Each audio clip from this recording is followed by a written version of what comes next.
Very good morning, welcome back to our channel, welcome to another episode of আমাদের রোজ নামচা। So আজকে হচ্ছে 4th of March 2024 আর সময় এখন সকাল 11:30। দেখতে পাচ্ছ আমি রেডি হয়ে গেছি, আমি যাব হচ্ছে বাঘাযতীনে। বাঘাযতীনে ওখানে একটা কদিন আগে রেকর্ডিং করেছিলাম, তার একটা ভিডিও শ্যুট। এর আগের পার্টটা তোমরা দেখেছিলে, একটা গানের আমি দিয়েছিলাম ব্লগে, আমি সেটার ভিডিওটার লিঙ্ক দিয়ে দেবো ইউটিউবে, খুব সুন্দর হয়েছিল। তারই আরেকটি গান, তো সেই সিরিজটার আরেকটা গান, তার শুটিং আজকে যাচ্ছে এপি স্টুডিও, এটা বাঘাযতীন স্টেশনের কাছে। সো ওটা যাবো। চন্দ্রিমাতো অফিসে বেরিয়ে গেছে, ওতে পরীক্ষা 8টার মধ্যে অফিস বেরিয়ে গেছে। আর সন্ধেবেলাও বলছিল আমাদের এখানে সল্ট লেকে যে মেলা, যেটা বলছিলাম বিধাননগর মেলা, যেটা গতকাল যাইনি, তো আজকে দেখি, আজকে সোমবার, আজকে যদি সময় হয় তাহলে আজকে সন্ধেবেলা যাবো। তো এখন বেরিয়ে যাই, এখান থেকে মেট্রো নেব, মেট্রো নিয়ে শিয়ালদা থেকে লোকাল নিয়ে বাঘাযতীন স্টেশনের খুব কাছেই, তো ওটাই সুবিধে হবে। সকাল থেকে তো বেশ মেঘলা হয়েছিল, আর এখন আবার একটু রোদ উঠেছে। রোদ উঠলেই ভালো, কারণ ইনস্ট্রুমেন্ট নিয়ে যাব, বৃষ্টি হলে খুব অসুবিধে হয়ে যাবে। এই হচ্ছে ব্যাপার। আর লাঞ্চের রান্না করা আছে, বাবা গরম করে খেয়ে নেবে। আমি যদি তাড়াতাড়ি চলে আসি তাহলে বাড়ি এসে খেয়ে নেবো, তো সবটাই ব্যবস্থা করা আছে। লেটস সি কি হয় প্রোগ্রেস। তারপরে তাহলে চলো ফটাফট বেরিয়ে পড়ি, দেরি করলে ওদিকে দেরি হয়ে যাবে। 12টা থেকে শুরু হবে, তো চলো বেরিয়ে পড়ি। তো এখন ওয়েট করছি করুণাময়ী মেট্রো স্টেশনে। এই সব ডাউনে মানে সেক্টর 5-এর মেট্রো এসছে এখানে, দেখতে পাচ্ছি এখানে। তো এই মেট্রোটা যাবে সেক্টর 5-এ পরের স্টেশনটাতে, তারপরে সেখান থেকে শিয়ালদার মেট্রো আসবে। আর 6 তারিখ তো হাওড়া তলা দিয়ে গঙ্গাতলা দিয়ে, মানে হাওড়ার থেকে গঙ্গাতলা দিয়ে মেট্রো এসপ্ল্যানেড অব্দি আসবে। খালি মাঝের ওই এসপ্ল্যানেড অ্যান্ড শিয়ালদার মধ্যে কানেকশানটা হয়ে গেলেই আর পুরো টোটাল কমপ্লিট, অনেকটা সুবিধে হয়ে যাবে। মানে নর্থ সাউথ মেট্রো ধরার জন্যে, কমিউনিকেশনের জন্য, এসপ্ল্যানেড বা ওই দিকটা যাওয়ার জন্য অনেকটাই ইজি হয়ে যাবে। আর হোপফুলি এবছরের মধ্যে হয়ে যাক, সেটাই চাইবো। কারণ বাকি তো সব হয়ে গেছে, মেট্রো তো নিশ্চয়ই যাতায়াত করছে, এবার পাবলিক সেফটি একটু দেখে নিয়ে শুরু হয়ে গেলেই আর কিছু নয়। অনেক দিনের অপেক্ষা, মানে সেই 2008 থেকে শুরু হয়েছে কাজ, ইটস হাই টাইম নাও মানে চালু হয়ে যাওয়া। কারণ এই যে দেখলে নাগপুর ঘুরে এসছি, এখানে সব কত পরে কনস্ট্রাকশন ওপেনিং সব শুরু হলো, চালু হয়ে গিয়ে লোকজন চলাফেরা করছে। আর এইটা যে কেন সেসব এত ডিলে হচ্ছে, মানে ইটস নাও হাই টাইম। তো যাই, শিয়ালদাতে টিকিটটা কেটে নেবো ট্রেনের। শ্যাম্পু পরে নিয়েছি, চুলটা কাটতে হবে, শুটিংগুলো থাকে বলে চুলটা কাটতে পারি না, একটু পরে চুলটা কেটে নেবো কদিন পরে। अगला स्टेशन फूलबागान। পরবর্তী স্টেশন ফুলবাগান।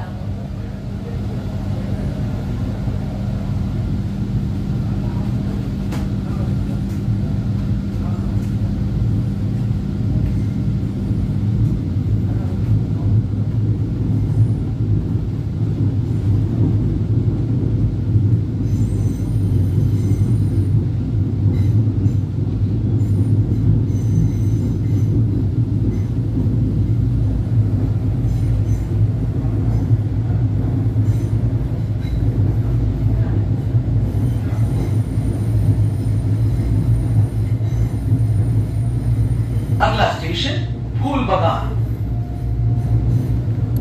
পরবর্তী স্টেশন ফুলবাগান।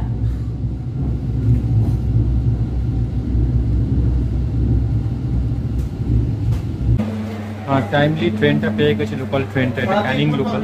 11:25-এ ছাড়বে, এখন 11:24 বাজে। তো ওই 11:15টার মধ্যে পৌঁছে যাবো বাঘাযতীন। আর সামনেই স্টুডিওটা, টাইমলি পৌঁছে যাবো। চলো, বাইরে বেশ গরমই পড়েছে, বলছে তো মাছি আবার ভালোই গরম পড়বে, সেই আতঙ্কেই আছে।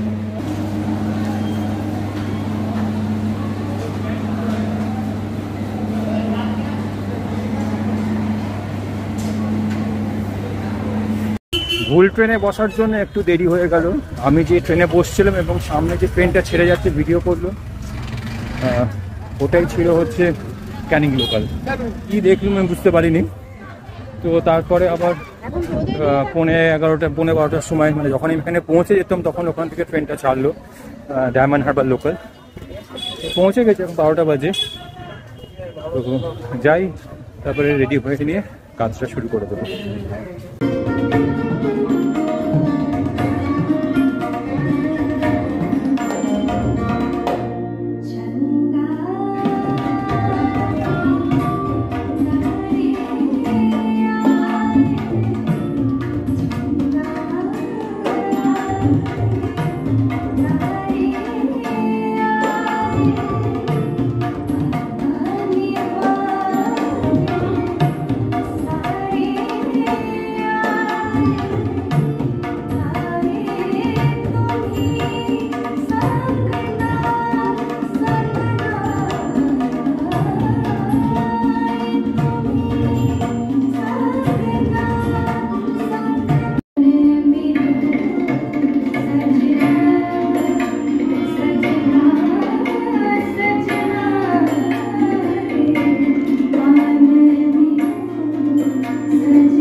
সময় এখন দুপুর 3টে, আর আমি বাড়ি চলে এসেছি। আরও আগেই চলে আসতাম আসলে, শিয়ালদা আসার যে ট্রেনটা সেটা অনেকটা পরে এলো।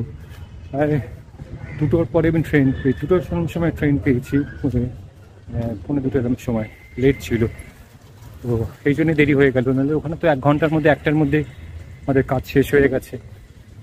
খিদেও পেয়ে গেছে, যাই বাড়ি গিয়ে খেয়ে নিই। আর তোমরা তো শুটিংয়ের কিছু পোর্শন দেখলে, এর মধ্যে রিলিজ করবে, আমি রিলিজ করলে আমি লিঙ্কটা দিয়ে দেবো, তোমরা অবশ্যই গিয়ে দেখো, খুব সুন্দর কাজটা হয়েছে।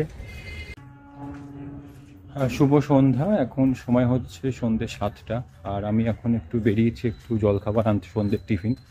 তো বলেছিলাম যে মেলাতে যাব, কিন্তু মেলায় যাওয়া হচ্ছে না, তার কারণ হচ্ছে চন্দ্রিমার ফিরে এসে ওর একটু হাতে একটা পেন হচ্ছে ঘাট থেকে। তো সেই জন্যে আর আজকে যাচ্ছি না, রেস্ট নিচ্ছি। পরের উইকে যাব, কারণ এই উইকে আর সময় হবে না, আমারও কাজ থাকবে, ওরও কাজ থাকবে, তারপরে ওর বাড়ি যাওয়ার আছে শিবরাত্রির পুজোর জন্যে। তো ফিরে এসে নেক্সট উইকে যাব। তো আপাতত যাচ্ছি একটু খাবার কিনতে, সন্ধেবেলার স্ন্যাক্স, দেখেছে ফুচকা, একটু ফিশ ফ্রাই, চিকেন পকোড়া এইসবই কিনে আনবো। তো যাই, চলো। বাচ্চা মেয়ের বুঝছিস না।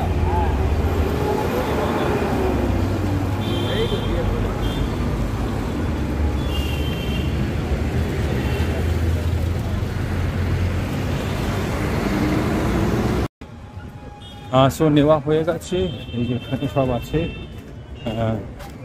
এই যে ফুচকা আছে, ফুচকা নিয়েছি, খাটা মিঠা ফুচকা, আর তার সঙ্গে আছে ক্রিসপি চিকেন, চিকেন পকোড়া আর ফিশ ফ্রাই। তো জমজমাট সন্ধ্যেবেলার স্ন্যাক্স হচ্ছে আজকে। জীবনে রোজগার করছি তো ভালো মন্দ খাওয়ার জন্যে, তো সেই জন্যেই সব কিছু রোজগার, এতক্ষা পরিশ্রম করছি খাওয়ার জন্য, সেটাই খাওয়াটা একটু ভালো করে করতেই হবে, তাই না? সো বাড়ি ফিরে এসেছি জিনিসপত্র নিয়ে, এখন খাওয়া দাওয়ার পালা। তো এই যে সামনে সব বসিয়ে রাখা আছে সাজিয়ে। এখানে হচ্ছে ক্রিসপি চিকেন, আর আমি একটা চিকেন পকোড়া নিয়েছি, বাবাকে দিয়েছি চিকেন পকোড়া, ফিশ ফ্রাই। আর এখানে আছে হচ্ছে ফুচকা, আর এই চুরমুড় আর এর জলটা।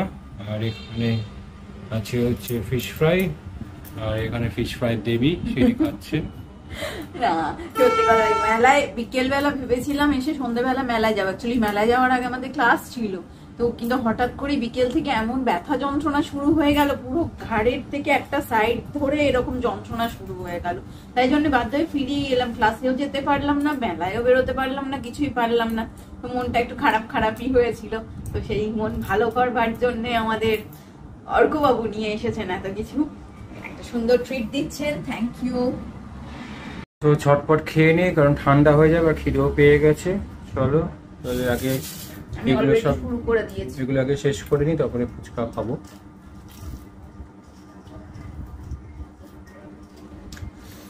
সরষের ঝাল থাকে। তো এই যে দেখতে পাচ্ছ আমি শুয়ে শুয়ে এখন মিষ্টি খাচ্ছি। এখানে আছে গজা, পান্তুয়া, ল্যাংচা, রসগোল্লা। তার কারণটা হলো ওই অত নাস্তা খেয়ে আমারও পেট ভার, বাবারও পেট ভার, তো এরকম আর ডিনার করার হ্যাপা যেতে হবে না। চন্দ্রিমা দুধ রুটি খাবে তার সঙ্গে মিষ্টি দিয়ে, তো সেই জন্য আমাকে বললাম একটু মিষ্টি এনে, তো মিষ্টি খেয়ে নিই। এই যে এখানে ভালো না না, এই যে এলাম মিষ্টি নিয়ে এসেছি, এখন এই মিষ্টি ভক্ষণ করুন। উনি রাত্রের মতন বললাম রাত্রে ডিনারে কি খাবে, বললো আমি কিছু খাবো না, তো শুধু শুধু কি হয়, তাহলে একটু কিছু, তখন ওই মিষ্টির প্ল্যান হলো। এই যে মিষ্টি এখন খাওয়া চলছে, চলো খাবারগুলো মিষ্টিগুলো খেয়ে নিই।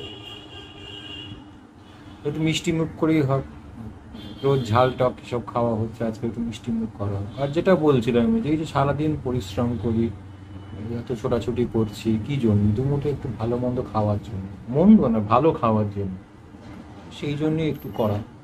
আর কি আছে, আর তো কিছু নেই, সকাল রাত তো কিছু নেই, একটু খাওয়াই না, একটু ভালো করে খাবো, একটু টেস্টি খাবার খাবো, তো এটাই।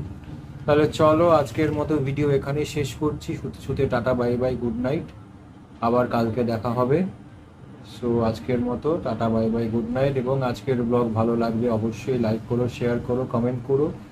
এবং আবার ব্যাঙ্গালোর না, কোথায় গেছিলাম, নাগপুর থেকে আমার ব্লগ পেন্ডিং, সেগুলো এডিট করতে হবে।